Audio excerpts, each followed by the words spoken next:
Di ujung gang sempit di sebuah permukiman pinggiran Jakarta, ada sebuah warung kecil yang setiap pagi selalu penuh sebelum matahari benar-benar naik. Orang-orang di sekitar menyebutnya warung lontong Haji Mamat, tapi jarang ada yang menyebut nama itu dengan santai. Ada nada berat, setengah kagum, setengah takut. Di balik tiap sebutan, warung itu buka pagi sekali dan tutup persis jam 9. Tidak lebih, tidak kurang. Siapapun yang datang setelah jam itu akan menemukan kipas angin yang masih berputar, piring kosong, dan suara panci yang seolah menunggu sesuatu yang tak pernah muncul lagi. Orang tua bilang, jika kamu terlambat, jangan berharap lagi. Anak muda cuma mengangkat bahu dan bilang, terlambat ya, pulang aja. Tapi yang benar-benar tahu, dan itu cuma segelintir, akan menunduk, menghela napas panjang, lalu mengucap nama warung itu seperti membaca doa. Aku, namaku Fikri, baru pindah ke kampung ini 3 minggu lalu. Pindah karena ibu bilang rumah kontrakan kami kebetulan dekat pasar, murah, dan dekat sekolah tempat aku magang. Waktu pertama kali kulihat warung itu, aku pikir itu cuma warung biasa. Lapak kecil, etalase berembun, meja panjang kayu bekas, dan beberapa bangku yang sudah kusam. Tapi ada satu hal yang membuatku berhenti dan menatap lebih lama. Sebuah dandang besar beruap yang selalu mengeluarkan aroma rempah dan santan. Aroma itu seperti panggilan, hangat, menggoda. Namun ada sedikit rasa logam yang membuat ujung lidahku seperti disentuh sesuatu yang tak bisa kusebut. Lontongnya enak, kata Pak RT waktu aku bertanya pada hari kedua tinggal. Tapi jangan bertanya soal duluan. Duluan itu aneh. Aku mengulang, menempatkan kata itu di luar konteks yang biasa. Pak RT menatap ke arah warung, lalu menunduk seolah mengatur kata agar tidak berisik. Orang pertama tiap bulan makan lontong itu, katanya. Ada yang berubah setelah makan. Entahlah, yang jelas banyak orang yang rela antre paji-paji buta untuk jadi yang pertama. Aku menganggapnya cerita kampung, gosip yang dimakan waktu. Sampai suatu pagi aku melihat antriannya sendiri, paji itu sepi. Hujan semalam menyisakan jalanan basah, kabut tipis naik dari got, dan lampu jalan masih berkedip. Jam menunjukkan 04.45. Aku keluar untuk membeli roti, tapi langkahku seperti diarahkan ke gang itu. Warung sudah buka, tak banyak orang, hanya beberapa bayangan di balik meja kayu. Tapi mereka terlihat tegang, seperti orang yang hendak menghadiri sesuatu yang penting sekaligus berbahaya. Di ujung meja, seorang pria kurus berkepala plontos, dengan jaket lusuh mengangkat tangan, membayar, lalu menatap ke arah dapur seolah menunggu izin. Di dapur, di balik tirai minyak yang bau, seorang perempuan lanjut usia dengan rambut diikat rapi dan pipi cekung menekuni satu gerakan. Memotong lontong yang baru matang, membungkusnya rapi, lalu menaruhnya di piring. Namanya bukan Haji Mamat, seperti plang di pintu. Aku mendengar orang memanggilnya Mbah Sarmi. Matanya kecil, tapi tajam seolah bisa melihat sampai ke dasar budi. Bibirnya menempel pada kerongkong saat berbicara, sehingga suaranya terdengar seperti gemerincing koin. Apa yang membuat orang-orang rela antre pagi hanya untuk lontong ini? Tanyaku pada diriku sendiri sambil melangkah mendekat. Seorang gadis kecil, mungkin 10 tahun, memegang tangan ibunya, menatap piring yang baru datang. Matanya besar dan kosong. Ibunya berkata sesuatu pelan, seperti memberi semacam nasihat atau peringatan. Aku mendengar potongan kata. Pertama, bulan, doa. Sebelum suara mereka tenggelam di antara uap dan desah, aku akhirnya berdiri di dekat meja, memesan secangkir teh tawar dan seporsi lontong sayur. Mbah Sarmi mengangguk. Tangannya cekatan menutup daun pisang di sekitar lontong. Ketika ia meletakkan piring di hadapanku, ada sesuatu yang berbeda dari lontong biasa. Teksturnya lebih padat. Warnanya sedikit pucat seperti tertarik dari bayangan. Di atasnya diletakkan bawang goreng yang kelihatan segar, sambal yang mengkilap, dan kuah santan dengan aroma serai dan lengkuas. Aku mengangkat sendok, membawi aroma itu menelusup sampai ke memori yang tak sempat ku kenal. Lalu aku teringat bicara tetangga. Duluan, sebuah rasa ingin tahu aneh memenuhi dadaku, seperti lapar yang bukan hanya soal perut. Sebelum aku sempat memasukkan satu suap ke mulut, terdengar suara gemerincing dari belakang. Semua orang serentak berhenti, seperti ada alarm halus yang tak terlihat. Seorang pemuda bertubuh tegap baru datang, wajahnya pucat. Ia menatap ke arah meja lalu bertanya, agak tergagap, masih ada? Masih bisa jadi yang pertama bulan ini? Waktu menunjukkan 05,0. Wajar kalau orang mengantri. Jam buka warung itu memang pagi, tapi ada sesuatu yang membuat pendengaranku tajam. Orang di sekitar menoleh satu persatu ke arah pemuda itu. Wajah mereka menegang. Tanpa berkata apa-apa, Mbah Sarmi mengambil sebuah kain kecil dari bajunya, membuka dan mengambil sesuatu yang diselipkan. Bukan uang, benda itu kecil, seperti cincin atau koin usang. Ia membaringkannya di atas meja dan menempatkan piring lontong pertama bulan itu di hadapan pemuda tadi. Dengan gerakan yang sangat lembut, ia menyentuhkan ujung kain pada permukaan lontong. Seperti yang kulihat sebagian para tetua lakukan pada benda-benda suci, suasana berubah. Sebuah kehening menjalar, bukan karena tidak ada suara, tapi karena semua napas tampak menahan. Pemuda itu duduk, mengambil sendok. Tangannya gemetar. Ia menendak, mengucap sesuatu yang hampir tak terdengar. Doa atau pengakuan, lalu memasukkan suap lontong ke mulut. Untuk sesaat, ia menutup mata. Lalu tubuhnya seolah merespon sesuatu dari dalam. Napasnya mendesah, bahu bergerak naik turun. Keringat di dahi muncul bagai embun pagi. Semua orang menatap, tak berani mengganggu. Setelah menelan, pemuda itu berdiri. Wajahnya berubah. Ada kilau yang sebelumnya tak ada. Mata yang sebelumnya kusam menjadi sedikit lebih fokus. Langkahnya lebih mantap. Ia memandang ke arah jalan seperti orang yang baru melihat peta di malam buta. Beberapa tetangga bergumam, membisikkan, "Lihat, lihat." Seorang ibu mengusap pipinya, meneteskan air mata lega atau takut. Aku tak tahu.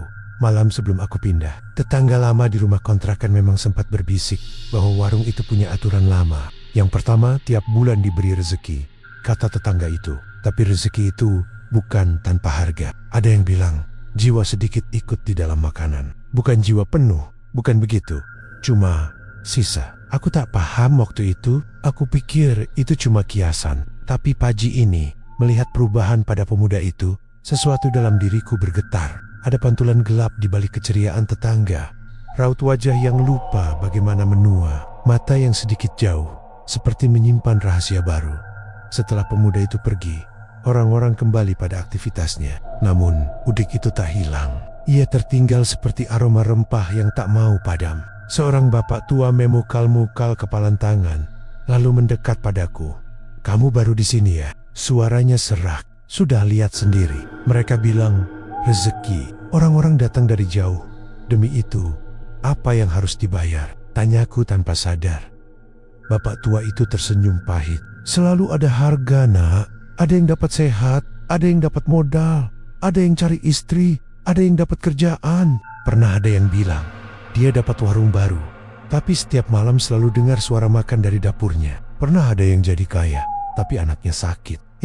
Kamu dengar sendiri, orang sini nggak mau bicara banyak soal itu. Ada yang percaya, ada yang takut. Kata-kata itu bertambah berat ketika seorang perempuan muda, mungkin pemilik toko kelontong di seberang warung, mendekat lalu berkata pelan, "Kalau yang pertama itu orang yang sudah punya niat buruk, yang datang karena ingin cepat kaya tanpa batas, konon hasilnya berubah. Bukan rezeki biasa. Ada yang kehilangan hal kecil yang berharga. Tidur nyenyak, mimpi, selera makan. Ada yang bilang sebagian jiwa yang duluan ikut menempel. Hanya sisa," katanya. Tapi sisa itu cukup bikin hidup berubah. Mendengar semua itu, aku semakin penasaran. Tapi ada juga sesuatu yang menahanku. 1, 2, 3. Cerita kecil seperti potongan gambar puzzle semua menunjukkan pola. Ada pertukaran, ada kehilangan, ada hadiah. Pola itu membuatku bertanya, siapa yang menebus dan apa yang hilang sebenarnya? Malamnya, aku tak bisa tidur. Bayangan lontong di pagi tadi terus muncul. Ada rasa bersalah, tak berdasar, seolah aku berdiri di ambang sebuah pintu yang sebaiknya tidak dibuka. Namun rasa ingin tahuku seperti lilin yang menolak padam. Lebih kuat, lebih panas. Keesokan paginya, aku kebetulan lewat lagi. Warung sudah dipenuhi orang seperti biasa. Di Bolik Mea, Mbah Sarmi tampak lebih tua dari yang kulihat sebelumnya. Keriputnya lebih dalam, matanya lebih sunyi. Ketika kulihat ke arah dapur, di sudut terlihat sebuah kotak kayu kecil yang menempel pada dinding. Di atasnya tersusun duit dan beberapa benda kecil, kertas, manik, dan sebuah kain kecil yang sama seperti yang ia keluarkan kemarin. Ada tulisan samar tergores di bagian kayu, huruf-huruf tua yang hampir pudar. Tanpa sengaja, telingaku menangkap satu potong percakapan. "Bulan depan, harus hati-hati." Ada yang pulang tak seperti biasa. Suara itu cepat tersapu oleh bising kereta yang lewat, lalu hilang. Aku tahu satu hal, warung ini bukan sekadar warung. Di balik uap santan dan suara panci, ada ritual lama yang berjalan seperti jam tua yang setia. Ia memberi, tapi juga menuntut. Dan aku, Fikri yang baru 3 minggu di sini, merasakan sesuatu di dalam dada yang seolah disodorkan pilihan. Melihat lebih dekat, atau mengunci diri dari jauh. Pilihan itu menunggu. Dan di ujung meja, di antara aroma serai dan bawang goreng, ada satu piring yang selalu jadi pusat perhatian.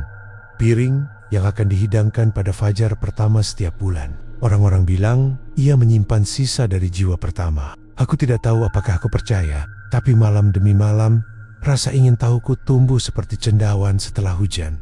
Cepat, diam-diam, menolak padam. Ini berakhir dengan satu hal sederhana. Pada pagi bulan berikutnya, aku berdiri di antrean.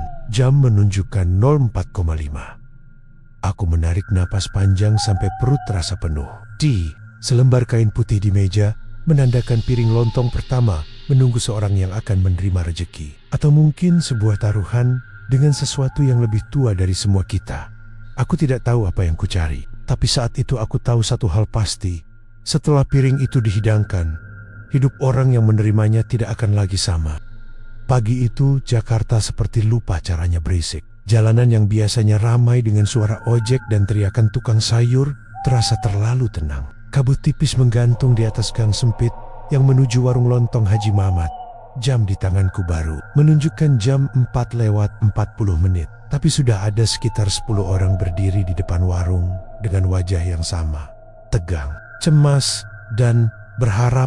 Aku berdiri di barisan paling belakang, mengenakan jaket hitam, tangan gemetar menahan dingin, sekaligus gugup. Bulan baru saja berganti semalam, artinya hari ini adalah hari pertama bulan baru. Hari di mana ritual lontong pertama akan dilakukan lagi. Dan entah bodohnya dari mana, aku datang ke sana bukan karena lapar, tapi karena ingin tahu. Suara panci beradu dari dalam warung, terdengar seperti dentang logam yang punya irama sendiri. Kling, kling, kling. Lalu diam sejenak, lalu berulang. Setiap kali bunyi itu muncul, orang-orang di antrean sedikit menunduk, seolah bunyi itu bukan sekadar suara dapur, tapi semacam oba-oba dari sesuatu yang tak kelihatan. Ketika tirai minyak di dapur terbuka, Mbah Sarmi muncul lagi, masih dengan rambut digelung ketat, masih dengan tatapan tajam yang membuat jantungku berdetak lebih cepat. Tapi kali ini ada sesuatu yang berbeda. Di bawah matanya tampak garis hitam seperti bekas kurang tidur, dan kulit tangannya terlihat lebih pucat dari sebelumnya. Yang pertama siapa? Suaranya serak, tapi terdengar jelas di antara desau pagi. Tak ada yang menjawab. Semua saling pandang. Bahkan aku bisa mendengar napas dari orang di sebelahku. Sampai akhirnya seorang pria tua di barisan depan maju perlahan. Bajunya lusuh, rambutnya putih tipis, dan langkahnya goyah. "Aku, Mbah," katanya pelan. "Giliran saya bulan ini." Mbah Sarmi menatapnya lama sekali. "Kamu sudah tahu aturannya?" Pria itu mengangguk. "Tahu, Mbah. Saya sudah siap." Tanpa banyak bicara lagi, Mbah Sarmi mengambil piring putih dari rak kayu di belakangnya. Piring itu berbeda, lebih besar sedikit, dan di pinggirnya terukir motif bunga yang sudah menguning dimakan usia. Ia mulai menyiapkan lontong. Potongan lontong disusun hati-hati, lalu disiram kuah santan kental, ditaburi bihun, irisan telur dan sambal. Uap panas naik, menyebar aroma gurih yang luar biasa, tapi anehnya, setiap kali aku menarik napas, aroma itu seolah berubah. Kadang harum, kadang seperti amis darah yang sudah kering. Mbah Sarmi kemudian mengambil sebuah kain putih kecil dari laci, membukanya perlahan, dan di dalamnya tampak benda hitam sebesar biji kopi. Entah batu, entah biji, entah sesuatu yang lain. Ia mencelupkan benda itu ke dalam kuah lontong, hanya sebentar, lalu mengangkatnya kembali dan meletakkannya di kain. Gerakannya pelan, hikmat, seperti seorang imam sedang menutup doa. Semua orang di sana menunduk. Aku tidak tahu kenapa aku ikut, tapi tubuhku seperti dikendalikan suasana. Pria tua itu kemudian duduk, tangannya gemetar ketika memegang sendok. "Bismillah," katanya lirih. Ia menyuap 1 sendok. 1, 2, 3. Awalnya tak terjadi apa-apa, tapi pada suapan keempat, wajahnya berubah. Matanya terbuka lebar, bola matanya menatap kosong ke depan. Napasnya cepat. Ia menatap Mbah Sarmi. tapi mulutnya seperti tak bisa bicara. Sesuatu seperti arus listrik halus merambat di wajahnya. Ekspresinya antara ketakutan dan kenikmatan yang sulit dijelaskan. Lalu, tiba-tiba, sendoknya jatuh. Tangannya menggigil keras. Beberapa orang langsung berdiri panik. Tapi Mbah Sarmi hanya berkata pelan, "Diam." Suaranya berat dan tajam, membuat semua orang menelan kotak ketania sendiri. Beberapa detik kemudian, pria tua itu berhenti menggigil. Ia mengangkat wajahnya perlahan. Dan, ya Tuhan, matanya tidak lagi sama. Bola matanya yang tadinya buram, sekarang memantulkan cahaya seperti kaca. Bahkan aku bisa melihat pantulan lampu warung di sana. Tajam, menakutkan. Ia tersenyum pelan, lalu berdiri.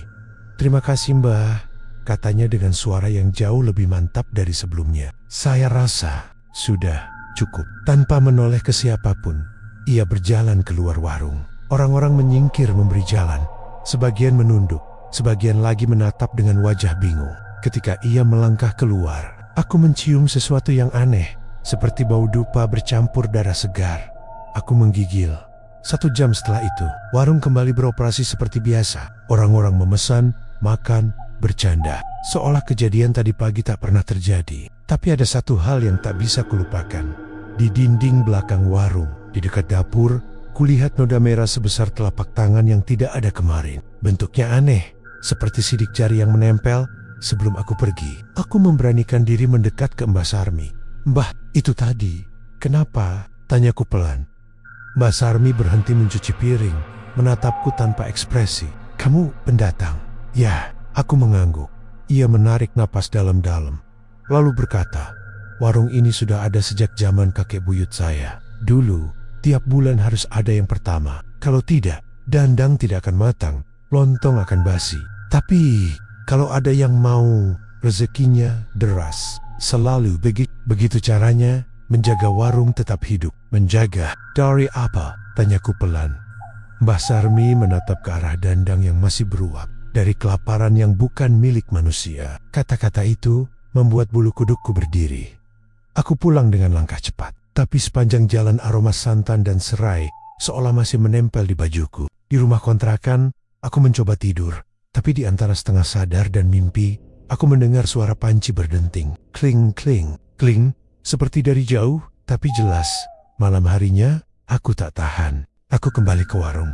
Diam-diam, warung itu sudah tutup, tapi tirainya tidak sepenuhnya tertutup. Aku mengintip dari celah sempit. Di dalamnya, Mbah Sarmi duduk sendirian di depan dandang. Di tangannya, kain putih tadi. Tapi kali ini isinya bukan biji hitam.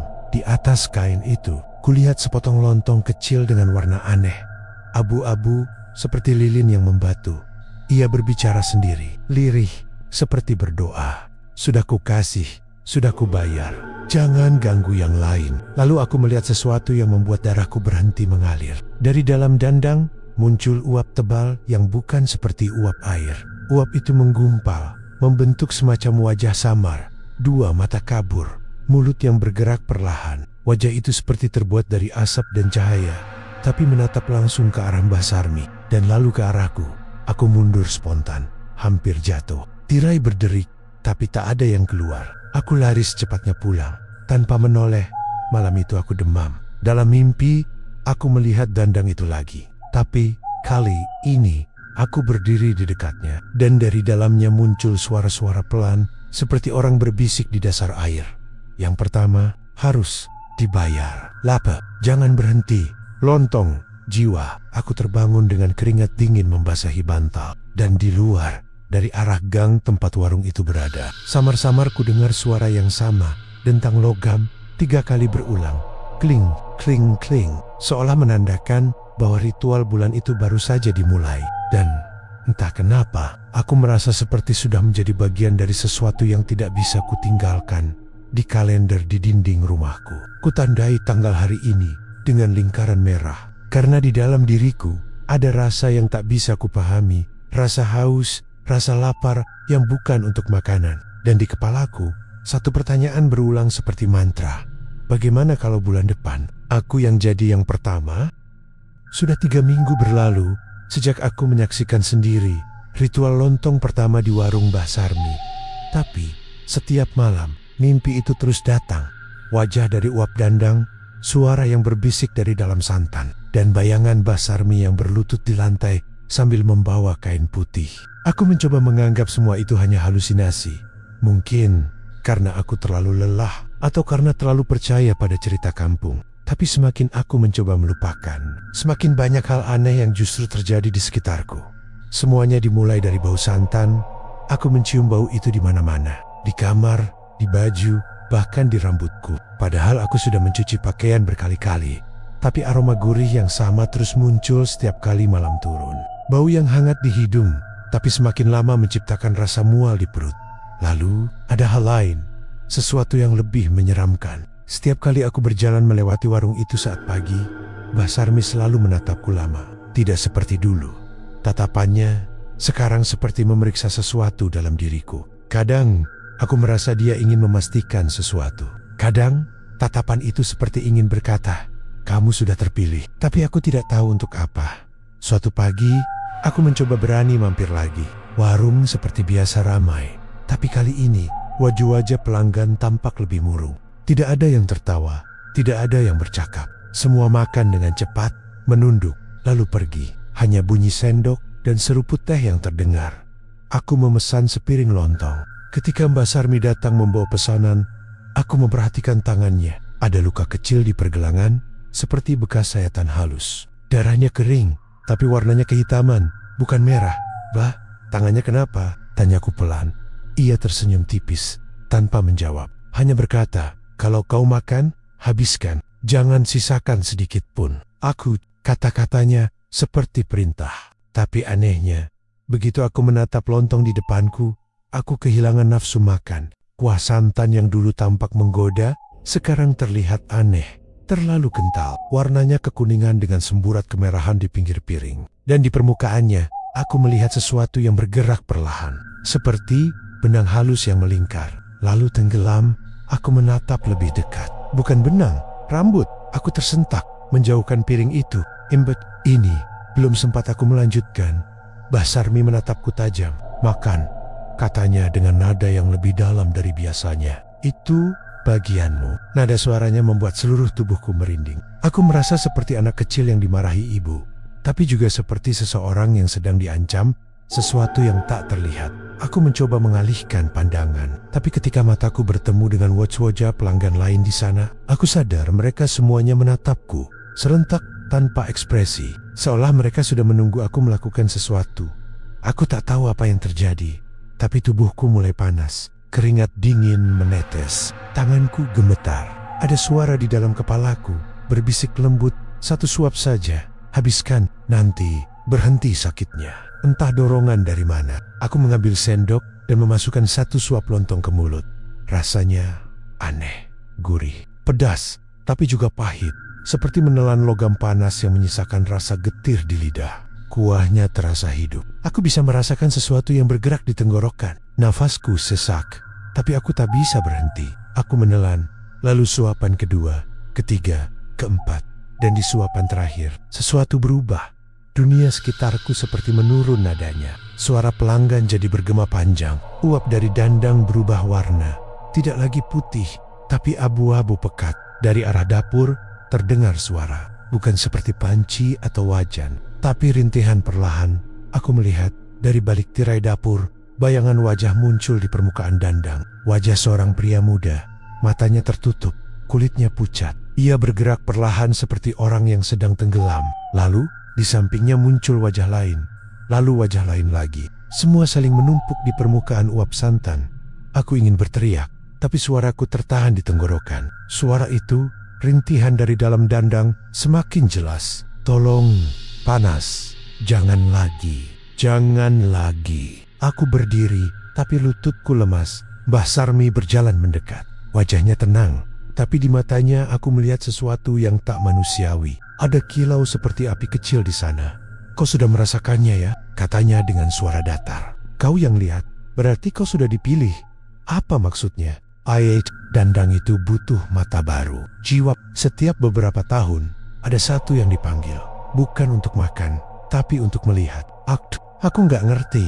Tapi kau sudah lihat, Fikri? Ia memanggil namaku. Aku belum pernah memperkenalkan diri padanya sebelumnya. Sekali kau melihat wajah mereka diuap, artinya sebagian dari dirimu sudah ikut di dalam. Kau hanya perlu menyelesaikan. Aku mundur perlahan, tapi ruangan seperti menutup. Semua orang berdiri, serentak menatapku. Wajah mereka kosong, bibir mereka bergerak pelan, tapi tanpa suara. Hanya satu yang terdengar. Yang pertama, harus dibayar. Aku berlari keluar warung, tapi suara panci, dentang logam, dan bisikan itu mengejarku sepanjang jalan. Sampai rumah, aku mengunci pintu, menutup telinga, tapi suara itu tetap ada.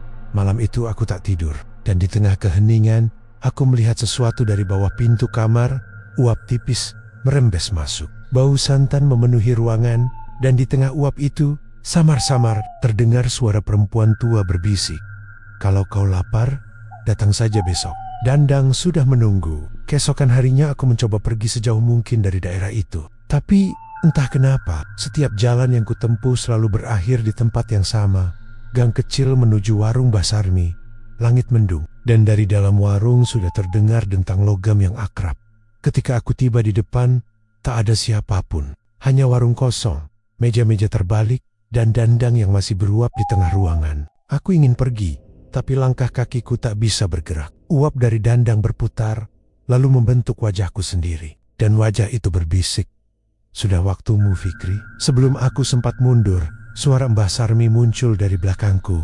Lirih tapi tajam. "Lontong pertama bulan depan. Sudah ada yang ditunggu." Aku menoleh, tapi tak ada siapapun di sana. Dan dari dalam dandang, terdengar suara tawa kecil, bercampur isak. Sejak hari itu, aku tak pernah lagi melewati gang itu. Tapi setiap tanggal 1, di pagi buta, aku selalu terbangun tanpa sebab. Dan dari arah jauh, entah angin atau mimpi, selalu ada suara samar yang memanggil. Kling, kling, seperti suara logam yang menandakan dandang itu belum selesai denganku. Sudah hampir 2 bulan aku berusaha menjauh dari warung itu. Aku pindah kosan ke daerah lain, mengganti nomor ponsel, bahkan berhenti melewati jalan yang mengarah ke gang kecil di mana warung Mbah Sarmi berdiri. Tapi seperti kutukan yang tak mau padam, bayangan warung itu selalu menempel di pikiranku.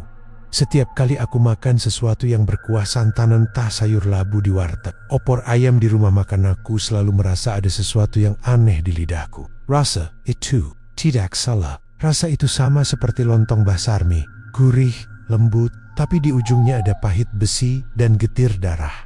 Dan tiap malam tanggal 31, aku selalu bermimpi tentang dandang besar yang mendidih pelan, dengan uap yang membentuk wajah-wajah samar, menatapku dari balik kabut putih.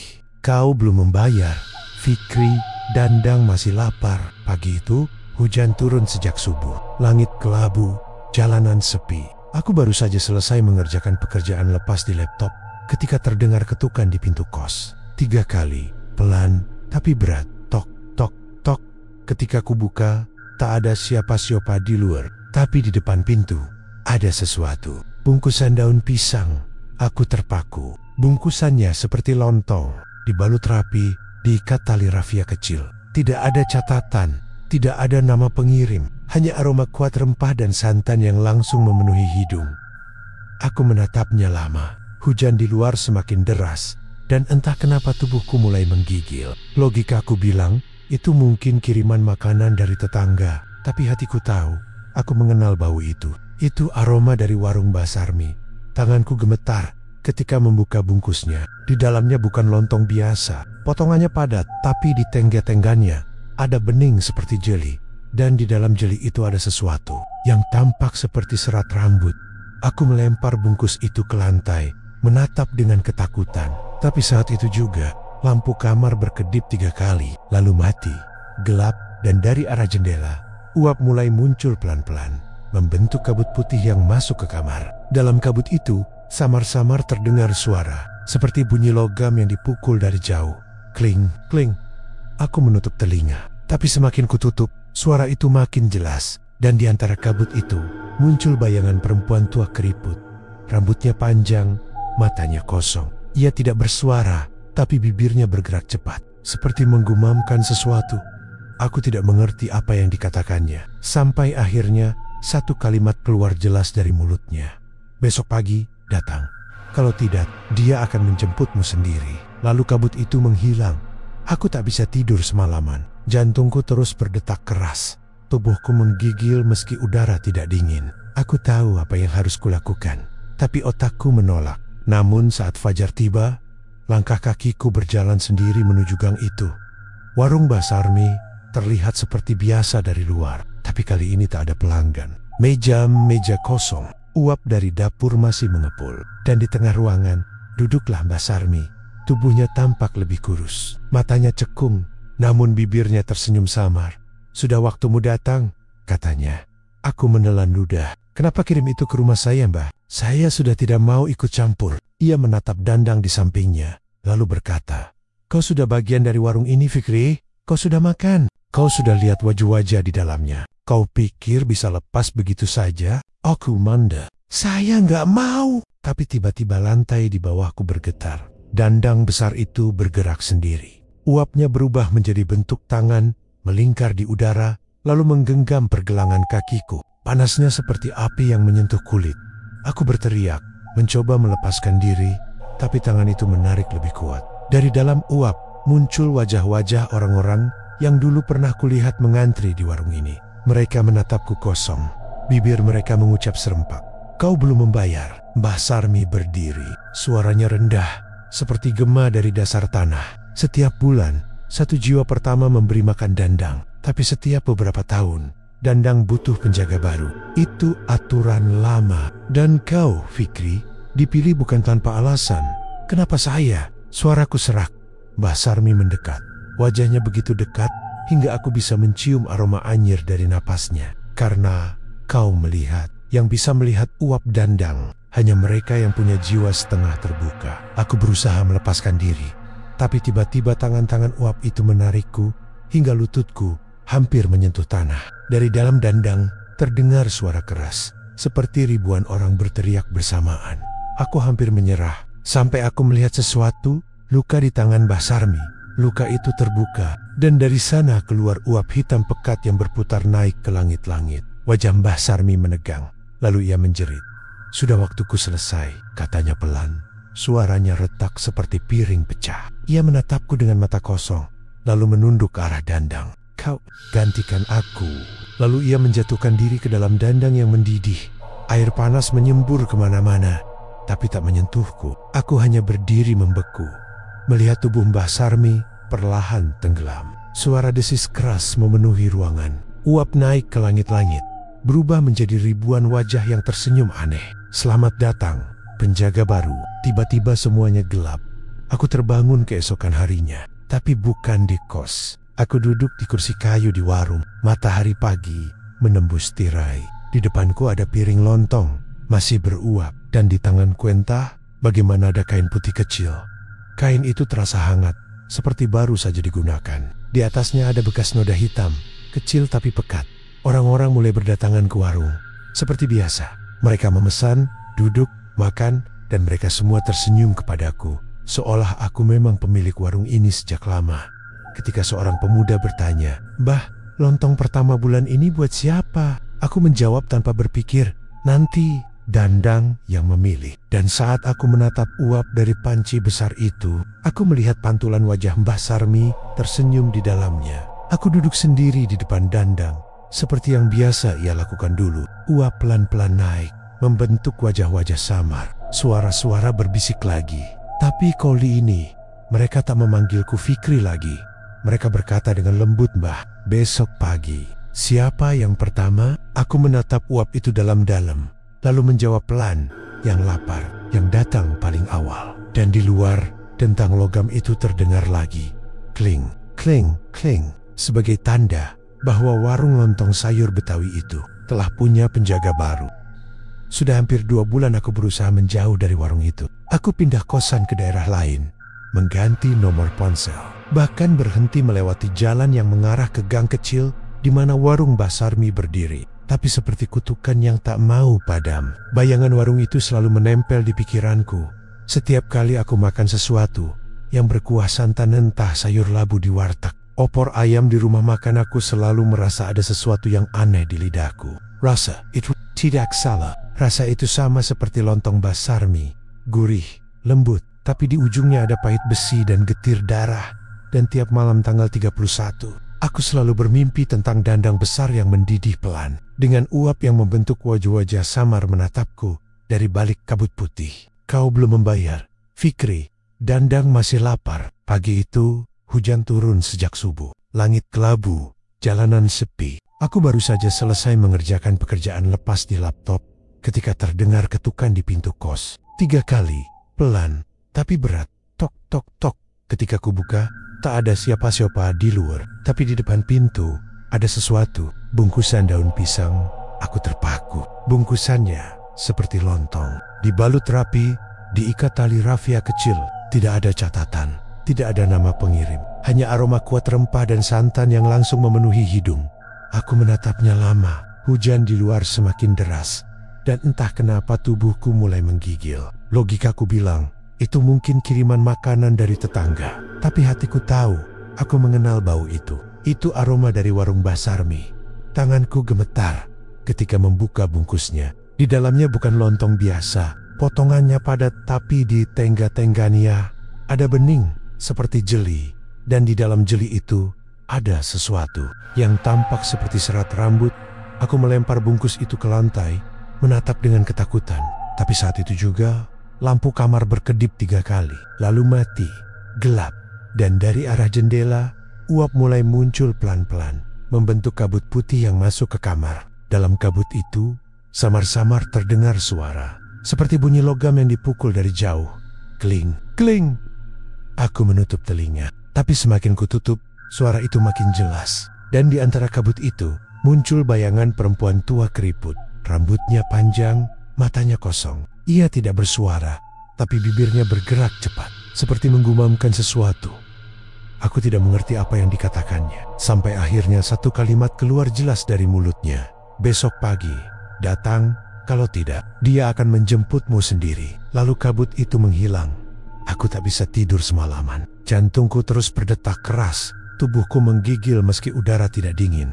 Aku tahu apa yang harus kulakukan, tapi otakku menolak. Namun saat fajar tiba, langkah kakiku berjalan sendiri menuju gang itu. Warung Mbah Sarmi terlihat seperti biasa dari luar. Tapi kali ini tak ada pelanggan. Meja-meja kosong. Uap dari dapur masih mengepul. Dan di tengah ruangan duduklah Mbah Sarmi. Tubuhnya tampak lebih kurus. Matanya cekung, namun bibirnya tersenyum samar. Sudah waktumu datang, katanya. Aku menelan ludah. Kenapa kirim itu ke rumah saya, Mbah? Saya sudah tidak mau ikut campur. Ia menatap Dandang di sampingnya, lalu berkata, kau sudah bagian dari warung ini, Fikri. Kau sudah makan. Kau sudah lihat wajah-wajah di dalamnya. Kau pikir bisa lepas begitu saja? Aku mandek. Saya nggak mau. Tapi tiba-tiba lantai di bawahku bergetar. Dandang besar itu bergerak sendiri. Uapnya berubah menjadi bentuk tangan, melingkar di udara, lalu menggenggam pergelangan kakiku. Panasnya seperti api yang menyentuh kulit. Aku berteriak, mencoba melepaskan diri, tapi tangan itu menarik lebih kuat. Dari dalam uap, muncul wajah-wajah orang-orang yang dulu pernah kulihat mengantri di warung ini. Mereka menatapku kosong. Bibir mereka mengucap serempak. Kau belum membayar. Mbah Sarmi berdiri. Suaranya rendah, seperti gema dari dasar tanah. Setiap bulan, 1 jiwa pertama memberi makan Dandang. Tapi setiap beberapa tahun, Dandang butuh penjaga baru. Itu aturan lama. Dan kau, Fikri, dipilih bukan tanpa alasan. Kenapa saya? Suaraku serak. Mbah Sarmi mendekat. Wajahnya begitu dekat, hingga aku bisa mencium aroma anyir dari napasnya. Karena kau melihat. Yang bisa melihat uap Dandang hanya mereka yang punya jiwa setengah terbuka. Aku berusaha melepaskan diri, tapi tiba-tiba tangan-tangan uap itu menarikku hingga lututku hampir menyentuh tanah. Dari dalam Dandang terdengar suara keras, seperti ribuan orang berteriak bersamaan. Aku hampir menyerah, sampai aku melihat sesuatu. Luka di tangan Mbah Sarmi. Luka itu terbuka, dan dari sana keluar uap hitam pekat yang berputar naik ke langit-langit. Wajah Mbah Sarmi menegang, lalu ia menjerit. Sudah waktuku selesai, katanya pelan. Suaranya retak seperti piring pecah. Ia menatapku dengan mata kosong, lalu menunduk ke arah Dandang. Kau gantikan aku. Lalu ia menjatuhkan diri ke dalam Dandang yang mendidih. Air panas menyembur kemana-mana, tapi tak menyentuhku. Aku hanya berdiri membeku, melihat tubuh Mbah Sarmi perlahan tenggelam. Suara desis keras memenuhi ruangan. Uap naik ke langit-langit, berubah menjadi ribuan wajah yang tersenyum aneh. Selamat datang, penjaga baru. Tiba-tiba semuanya gelap. Aku terbangun keesokan harinya, tapi bukan di kos. Aku duduk di kursi kayu di warung. Matahari pagi menembus tirai. Di depanku ada piring lontong, masih beruap, dan di tanganku entah bagaimana ada kain putih kecil. Kain itu terasa hangat, seperti baru saja digunakan. Di atasnya ada bekas noda hitam, kecil tapi pekat. Orang-orang mulai berdatangan ke warung. Seperti biasa, mereka memesan, duduk, makan. Dan mereka semua tersenyum kepadaku, seolah aku memang pemilik warung ini sejak lama. Ketika seorang pemuda bertanya, "Bah, lontong pertama bulan ini buat siapa?" Aku menjawab tanpa berpikir, "Nanti Dandang yang memilih." Dan saat aku menatap uap dari panci besar itu, aku melihat pantulan wajah Mbah Sarmi tersenyum di dalamnya.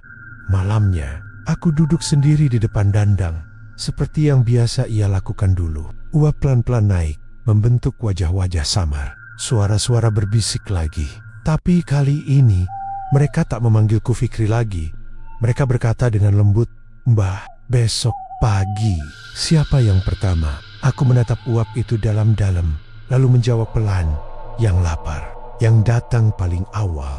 Dan di luar, dentang logam itu terdengar lagi, kling, kling, sebagai tanda bahwa warung lontong sayur Betawi itu telah punya penjaga baru.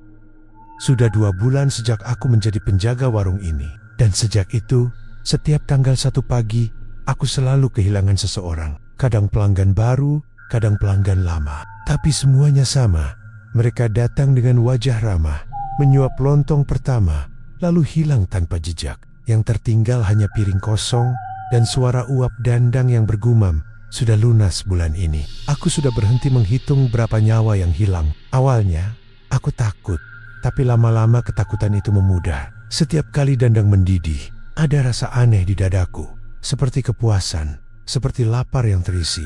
Dan setelah itu, selalu datang hal yang menakutkan. Aku mulai menikmati pekerjaan ini.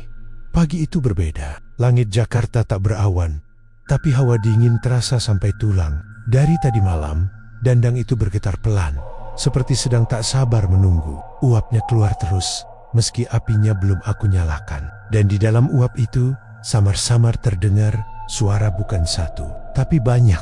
Tangisan, jeritan, doa yang terpotong. Aku menatap ke dalam Dandang itu lama-lama, lalu berbisik, "Kalian belum puas?" Uap di dalamnya bergolak, seolah menjawab, "Lapar, bukan hanya di sini, tapi di bawah." Aku tidak mengerti, tapi malam sebelumnya, aku bermimpi sesuatu yang aneh. Aku melihat sebuah pasar gelap di bawah tanah, penuh orang-orang yang wajahnya tak jelas. Mereka semua sedang makan, tapi bukan makanan biasa. Di atas meja panjang, tersaji lontong sayur, tapi kuahnya hitam pekat seperti oli, dan di dalamnya mengapung potongan daging yang masih berdarah. Setiap orang yang makan, wajahnya perlahan berubah menjadi wajahku. Pagi itu, pelanggan pertama datang lebih awal dari biasanya. Seorang perempuan muda, mungkin baru belasan tahun. Pakaian sekolahnya masih rapi, dan ia membawa tas di pundak. "Pagi bang, lontong 1 ya, saya buru-buru," katanya dengan senyum kecil. Aku tercekat. Dalam batinku, suara itu kembali berbisik. Dia yang pertama, tapi kali ini ada yang berbeda. Neidesu bukan seperti biasanya. Lebih dalam, lebih kelaparan. Aku hampir ingin menolak, tapi mulutku berkata sendiri, "Silakan duduk." Tanganku menyiapkan piring, tubuhku bergerak otomatis. Lontong itu disiram kuah panas, dan di atasnya aku tambahkan telur rebus. Saat aku menatap kuahnya, aku sadar, warnanya bukan kuning santan seperti biasa, tapi sedikit kemerahan. Perempuan itu makan cepat sekali. Suapan pertama, kedua, dan di suapan ketiga, ia berhenti. Wajahnya menegang, matanya membulat, seolah ada sesuatu di tenggorokannya. Ia terbatuk keras, tapi tak ada suara. Lalu, tanpa teriak, ia tersungkur ke meja. Uap dari Dandang langsung naik ke langit-langit, memutar seperti pusaran. Dan dari dalam pusaran itu, muncul wajah-wajah. Bukan 1, tapi puluhan. Mereka semua tersenyum. Tapi kali ini, ada yang lain di tengah wajah-wajah itu. Muncul pintu besar, berukir aneh, seperti gerbang dari batu hitam. Aku berdiri terpaku, pintu itu terbuka perlahan. dan dari dalamnya muncul asap hitam pekat. Dan dalam asap itu terdengar suara perempuan kecil menangis. "Bang, tolong saya." Aku menatap ke dalam dandang dan kulihat wajah gadis itu muncul di dalam kuah yang mendidih. Matanya memohon. Tapi sebelum aku sempat berbuat apa-apa, tangannya muncul dari dalam dandang dan menarikku dengan kekuatan luar biasa. Aku jatuh, tapi bukan di lantai warung. Ketika membuka mata, aku sudah berada di tempat yang tak aku kenal. Udara di sini tebal, penuh bau busuk dan amis. Langit berwarna merah tua, dan di sekelilingku, ratusan orang duduk di bangku panjang, makan dengan lahap. Mereka semua memakan lontong sayur. Tapi yang mereka makan bukan dari dapurku. Mereka memakan jiwa manusia. Setiap suapan menimbulkan jeritan samar dari mangkuk mereka. Dan di ujung ruangan besar itu, berdiri seseorang. Mbah Sarmi. Ia tidak tampak tua lagi. Kulitnya halus, matanya merah seperti bara. Dan di tangannya, ia memegang sendok panjang dari besi hitam. "Selamat datang, Fikri," katanya dengan senyum yang terlalu lebar untuk wajah manusia. "Inilah tempat dandang sebenarnya. Yang di atas hanyalah pantulannya." "Tempat apa ini, Mbah?" Ia tertawa kecil. "Dunia bawah. Tempat semua jiwa yang sudah dimasak tinggal. Kau pikir mereka lenyap? Tidak. Mereka makan dan mereka dimakan selamanya." Aku menatap ke sekeliling dan di meja paling ujung aku melihat pria muda yang dulu jadi korban pertama. Ia duduk dengan kepala menunduk, memakan sesuatu dari mangkuknya. Ketika ia mengangkat wajah, matanya menatapku kosong. Di tangannya ada sendok yang menggali isi mangkuk dan di dalamnya ada potongan tubuhnya sendiri. Aku mundur, tapi Mbah Sarmi menatapku tajam. "Dandang di atas hanya jembatan. Setiap bulan kau memberi makan satu jiwa agar gerbang ini tetap tertutup. Tapi kalau kau berhenti," ia menunjuk ke langit merah itu, "semua ini akan naik ke dunia atas." Berarti saya harus terus memberi makan?" Mbah Sarmi tersenyum. Wajahnya makin menyeramkan. "Ya, atau dunia yang akan jadi lauknya." Tiba-tiba, tanah di bawahku bergetar. Dari dalam retakan tanah muncul tangan-tangan hitam yang mencoba meraih kakiku. Suara Nia ribut, tangisan, tawa, bisikan. Aku menjerit, mencoba melarikan diri. Mbah Sarmi hanya berdiri diam, menatapku dengan dingin. "Kau bisa naik lagi, Fikri. Tapi bawa oleh-oleh." "Apa maksudnya?" teriakku.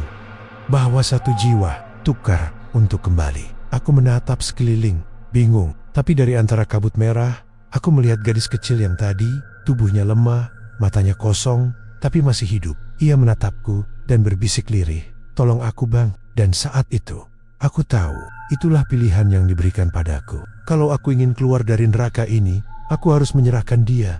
Tanganku gemetar, hatiku memberontak. Tapi uap dandang mulai menelan tubuhku pelan-pelan. Dan di telingaku, suara Mbah Sarmi terdengar lagi. "Kau sudah bagian dari perjanjian, Fikri. Tidak ada yang bisa keluar tanpa memberi ganti." Aku menutup mata. Lalu, entah dari mana, tubuhku bergerak. Aku menggenggam tangan gadis itu dan mendorongnya ke arah dandang besar yang mendidih di tengah ruangan. Jeritannya memecah udara, tapi tak lama kemudian semuanya hening. Dan seketika aku kembali berdiri di warungku. Udara Jakarta kembali normal. Dandang di depanku tenang, tapi di dalamnya, ketika kulihat lebih dekat, ada pita rambut sekolah mengambang di permukaan kuah. Sejak hari itu, warungku makin ramai. Rasa lontongnya katanya makin gurih, makin beda. Tapi tiap kali aku menatap pelanggan yang makan dengan lahap, aku hanya bisa tersenyum getir.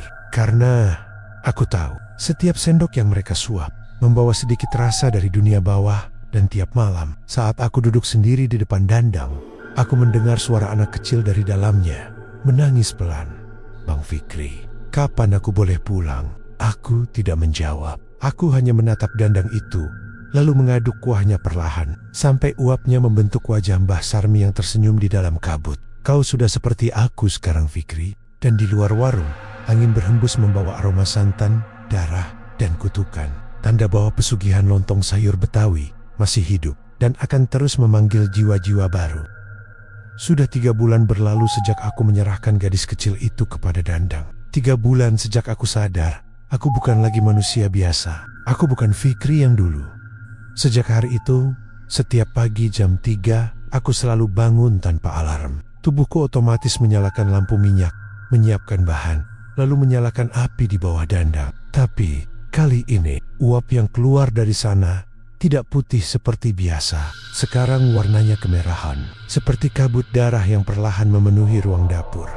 Dan di dalam uap itu, aku sering melihat bayangan wajah gadis kecil itu menangis, tapi juga tersenyum aneh.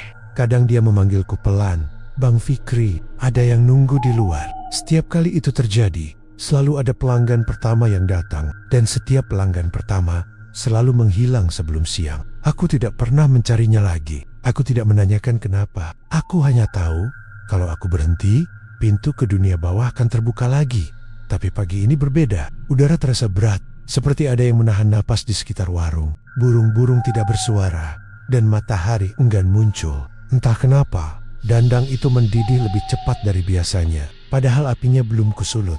Dari dalam uapnya, terdengar suara yang belum pernah kudengar sebelumnya, suara berat, tua dan dalam. "Sudah waktunya, Fikri." Aku terdiam. "Waktu untuk apa?" tanyaku, suara serak karena takut. "Waktu untuk menggantikanmu." Aku membik. Tiba-tiba, uap dari dandang itu berputar cepat membentuk pusaran besar. Dan dari sana keluar tenggan-tenggan hitam panjang, merayap di lantai, seperti kabut hidup yang mencari mangsa. Aku berlari ke belakang warung, tapi langkahku terasa berat tanah, seperti menarik kakiku kembali.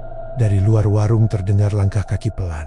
Seseorang datang. Langkah itu berhenti di depan pintu kayu. Suara sendal basah menapak di tanah yang becek. Pintu warung terbuka perlahan, dan masuklah seorang laki-laki parubaya. Wajahnya biasa saja, tapi sorot matanya tajam, seperti menembus dadaku. Ia duduk di kursi depan, menatap dandang yang masih mendidih. "Lontong sayur satu, Bang." "Aku mau pack." Warung belum buka. Pria itu tersenyum kecil. "Tapi aku sudah menunggumu lama, Fikri. Sejak hari pertama kau makan di sini, aku langsung sadar, ini bukan pelanggan biasa." Aku bisa merasakan hawa dingin yang keluar dari tubuhnya, membuat udara di warung turun beberapa derajat. Matanya kosong, tapi di dalam pupilnya terlihat bayangan ratusan wajah semua korban yang sudah ditelan oleh dandang. "Aku datang bukan untuk makan," katanya pelan. "Aku datang untuk mengambil apa yang milikku." Aku mundur, tapi suara di dalam dandang ikut bicara. Kali ini dengan suara yang lebih keras, seperti ratusan orang berbicara bersamaan. "Dia, Penechinia." Aku tidak sempat berpikir. Pria itu berdiri, langkahnya pelan tapi berat. "Aku dulu yang membuat perjanjian dengan Basarmi. Aku yang memberi warung ini kekayaan dan umur panjang. Tapi sekarang, sudah waktunya warung ini tutup. Dan semua yang pernah makan di sini harus ikut pulang." Aku menatapnya tak percaya. "Tidak, aku tidak mau mati di sini." Pria itu tersenyum. "Kau tidak mati, Fikri. Kau hanya akan kembali ke tempat asal pesugihan ini, ke dapur yang sebenarnya." Uap merah keluar dari dandang, menyelimuti seluruh ruangan.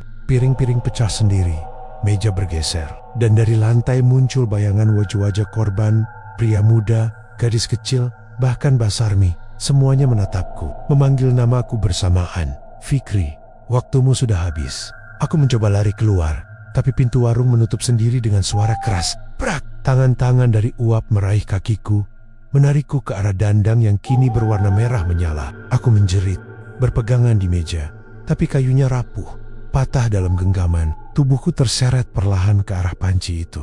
Dari dalam uap, Basarmi muncul lagi. Wajahnya setengah gosong, matanya hitam kosong. "Kau pikir kau bisa selamanya di atas, Fikri? Kecil, setiap penjaga akan diganti.